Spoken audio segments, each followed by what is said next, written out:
ലോകത്തിന്റെ തുടക്കം മുതൽ ആദാമിന്റെയും ഹൗവയുടെയും പാപവും പുറത്താക്കലും ആദിയിൽ ഒന്നുമില്ലാത്ത ഒരു ശൂന്യത മാത്രമുള്ള ഒരു സമയം. സൃഷ്ടിയുടെ ആരംഭം ഇരുട്ടുമാത്രം, നിശബ്ദത മാത്രം. ഒന്നുമുണ്ടായിരുന്നില്ല. ഭൂമി ശൂന്യവും രൂപരഹിതവുമായിരുന്നു. എല്ലാം ഇരുട്ടുകൊണ്ട് മൂടപ്പെട്ടിരുന്നു. ആഴമുള്ള വെള്ളത്തിന്മേൽ ഇരുട്ട് നിറഞ്ഞിരുന്നു. അപ്പോൾ ദൈവത്തിന്റെ ആത്മാവ് ആ വെള്ളത്തിന്മേൽ സഞ്ചരിച്ചുകൊണ്ടിരുന്നു.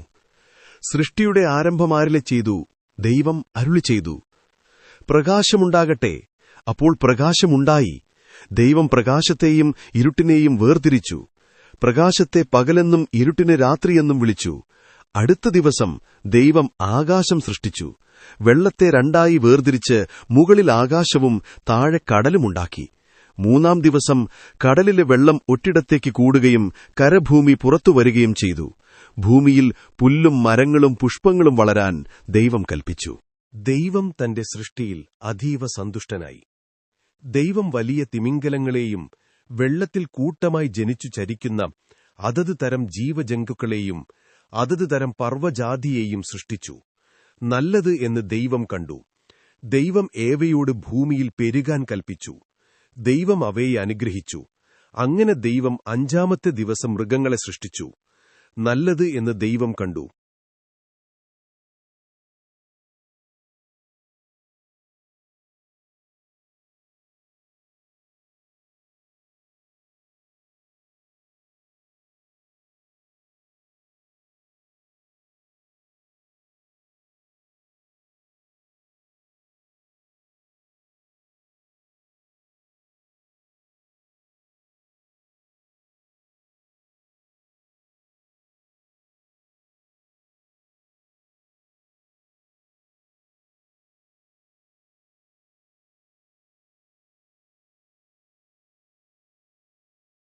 അങ്ങനെ ദൈവമായ യഹോവ മണ്ണിന്റെ പൊടിയിൽ നിന്ന് മനുഷ്യനെ രൂപപ്പെടുത്തി.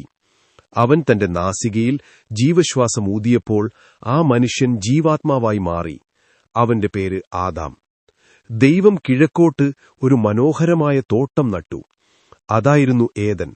അവിടെ നദികൾ ഒഴുകി, വൃക്ഷങ്ങൾ ഫലഭാരത്തോടെ നിറഞ്ഞു. ഓരോ വൃക്ഷവും കാണുവാനും ഭക്ഷിക്കുവാനും മനോഹരമായിരുന്നു. ആ തോട്ടത്തിന്റെ നടുവിൽ 2 പ്രധാന വൃക്ഷങ്ങളുണ്ടായിരുന്നു. ജീവന്റെ വൃക്ഷം, നന്മയും തിന്മയും അറിയിക്കുന്ന അറിവിൻ വൃക്ഷം. ദൈവം ആദാമിനെ അവിടെ പാർപ്പിച്ചു, തോട്ടം കാത്തുസൂക്ഷിക്കാനും പരിപാലിക്കാനും.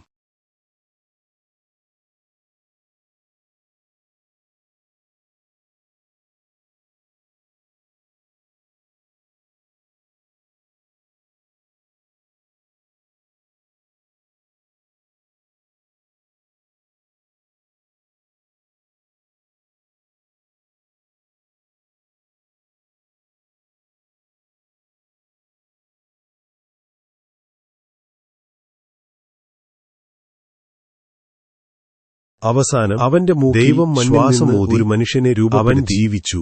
അവൻ ആദാം. പിന്നീട് ആദാമിന് ഒറ്റപ്പെട്ടതാണെന്ന് ദൈവം കണ്ടു. അതിനാൽ അവന് കൂട്ടിനായി ഒരു സ്ത്രീയെ സൃഷ്ടിച്ചു. അവൾ ഹൗവ.